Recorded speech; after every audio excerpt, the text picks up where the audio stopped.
میکنیم به چنل یوتیوب شرکت کشتیرانی آنیل دریا. امروز توی این ویدیو قصد داریم شما را با بنادر مهم کشور چین و آمار سال 2024 آشنا کنیم تا بتونید در تجارت بهتر عمل کنید. شماره 1 بندر شانگهای. بندر شانگهای با آمار بیش از 50 میلیون TEU در سال 2024 رکورد جهانی حمل و نقل کانتینری رو شکسته و به عنوان شلوغ‌ترین بندر جهان قلب تجارت دریایی کشور چین هستش. شماره 2 بندر نینگبو ژوشان.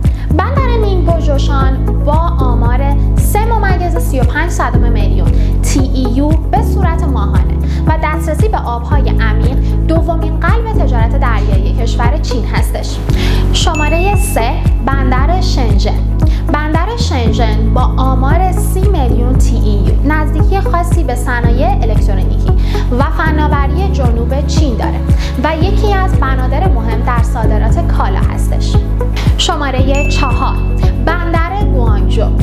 بندر گوانجو به عنوان مرکز تجاری جنوب چین سالانه حجم عظیمی از کالاهای مصرفی و الکترونیک از طریق این بندر به سراسر جهان ارسال میشه.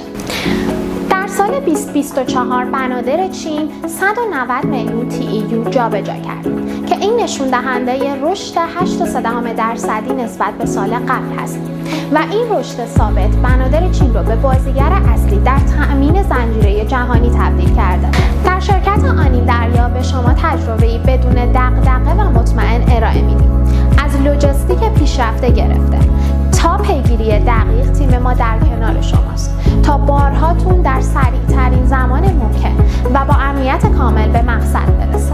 آماده اید که به بزرگترین شبکه حمل و نقل دریایی بپیوندید؟ همین امروز با ما تماس بگیرید و اجازه بدید تجربه و